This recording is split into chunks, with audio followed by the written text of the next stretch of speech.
Screen presence इनकी कमाल की, डायलॉग डिलीवरी के ये बेताज बादशाह। ये तो शेर की गुफा है, यहाँ अगर तुमने करवट भी ली तो समझो मौत को बुलावा दिया। नाम इनका राजकुमार। कितना दम किस जानी में, कौन है कितने पानी में, हम ये बाजी मारेंगे, हारने वाले हारेंगे हारेंगे। तेरे वक्त जजों का मुकाबला। लेजेंडरी एक्टर राजकुमार की ये दास्तां हैं जिनका जन्म हुआ 8 अक्टूबर सन 1926 को। जन्म दरअसल एक कश्मीरी पंडित परिवार में हुआ था। इनका नाम रखा गया था कुलभूषण पंडित। हालांकि राजकुमार साहब का जन्म बलूचिस्तान के लोरालाई इलाके में हुआ था। अरे डीके, राणा की मौत इतनी छोटी नहीं जो तुम्हारी मुट्ठी में हो। 40 के दशक में ये मुंबई आए और बतौर सब इंस्पेक्टर ये मुंबई पुलिस में काम करने लगे। दाने दाने की मोहताजी हमारे बच्चों गवारा होगी सर, लेकिन ये कभी गवारा नहीं होगा कि वो एक बेअसूल खौफजदा बुज़दिल पुलिस अफसर की औलाद कहलाएं। वाकई ये दास्तां हैरान करेगी कि कैसे एक सब इंस्पेक्टर बना एक जबरदस्त एक्टर। किस्सा यूं रहा कि इनके एक बड़े अच्छे दोस्त जो कि फिल्मों से ताल्लुक रखते थे, वो इनसे अक्सर कहते कि भाई तुम आओ फिल्मों में काम करो। पर राजकुमार साहब का यह मानना था कि मैं फिल्में देखता नहीं हूँ और मैं फिल्मों में आना भी नहीं चाहता। लेकिन इनके दोस्त ने जबरदस्ती इनकी कुछ फोटोग्राफ्स एक प्रोड्यूसर साहब तक पहुंचाई। बस इन्हें बुलाया गया और फिर 1952 में इन्हें रंगीली फिल्म में मौका दिया गया। तुझे देखने को तो आंखें तरसते हैं। इम्तिहान में पास हो गया? हाँ भैया पास हो गया। इस बरस भी अव्वल आया होगा। तुम्हारा ही तो भाई हूँ। तब भी ये तय नहीं था कि ये हल्की सी शुरुआत आगे जाकर एक ज्वालामुखी का रूप ले लेगी और राजकुमार एक लेजेंडरी एक्टर बन जाएंगे। उसके बाद ये आए फिल्म आबशार में, घमंड में और लाखों में एक में भी। पर 1957 में सोहराब मोदी साहब की फिल्म नौशरवाए आदिल में प्रिंस नौशाजाद के कैरेक्टर ने इन्हें बड़ा मकबूल बनाया। अगर आला हजरत को हमारी मोहब्बत का पता चल गया तो क्या होगा? तो अपने 12 बज जाएंगे।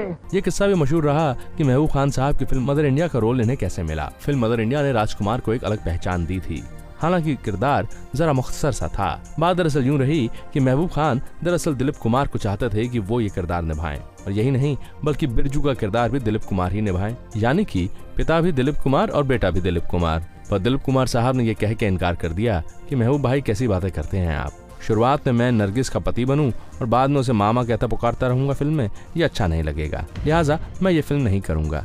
और इस तरह से राजकुमार और सुनील दत्त की किस्मत बदली फिल्म मदर इंडिया में, क्योंकि वो किरदार फिर इन दोनों ने निभाए।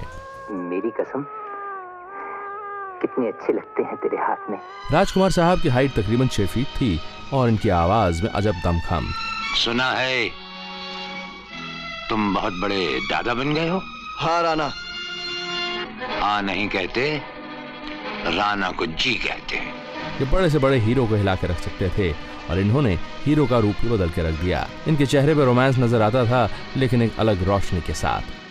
मुझे बचा लीजिए सेठ जी, आज तक आपने मेरे बाल बच्चों की जिंदगी बचाई है, आज मेरी इज्जत भी बचा लीजिए सेठ जी। ये कभी भी कमजोर नजर नहीं आते थे और जज्बाती किरदार भी इन्होंने ऐसे निभाए कि देखने वालों को भी जज्बाती कर दिया। दिल एक मंदिर का कैंसर पेशेंट रहा हो या फिर बेताज बादशाह और बुलंदी का प्रोफेसर, हर किरदार में राजकुमार ने एक अलग जान डाल दी। फिल्म दिल एक मंदिर के लिए इन्हें बेस्ट सपोर्टिंग एक्टर का फिल्म फेयर अवार्ड भी दिया गया था। भैया ये नजर नजर सब क्या है? तू नहीं समझेगा रतन, इंसान पत्थर की चोट सह सकता है, लेकिन भैया ये बुरी नजर की आवाज से बचना बहुत मुश्किल है। 70 के दशक में एक फिल्म आई लाल पत्थर, जिसने बहुत कुछ बदल के रख दिया। राजकुमार की एक्टिंग देखते ही बनती थी। इनके साथी कलाकार भी इनकी एक्टिंग से इतना मुतासिर हुए कि सभी का अभिनय जोरदार साबित हुआ, चाहे वो राखी रहीं कि हेमा मालिनी या फिर उस वक्त के नए एक्टर विनोद मेहरा। ये पेटी हमने भेजी है, इसे तुम्हारे आदमी ले जाना भूल गए थे। इसकी कीमत सिर्फ 25 लाख रुपए है। राणा मैं तेरी पूजा करोगे? हाँ डीके, जब मौत करीब होती है तो यमराज के साथ साथ लोग राणा को भी याद कर लेते हैं।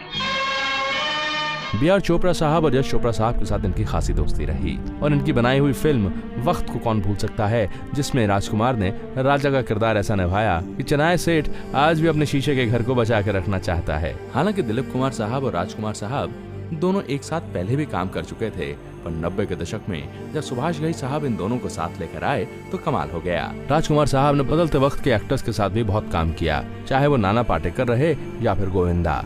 आंसू बहाने से दिल तो हल्का हो जाएगा, लेकिन गम का बोझ हल्का नहीं होता।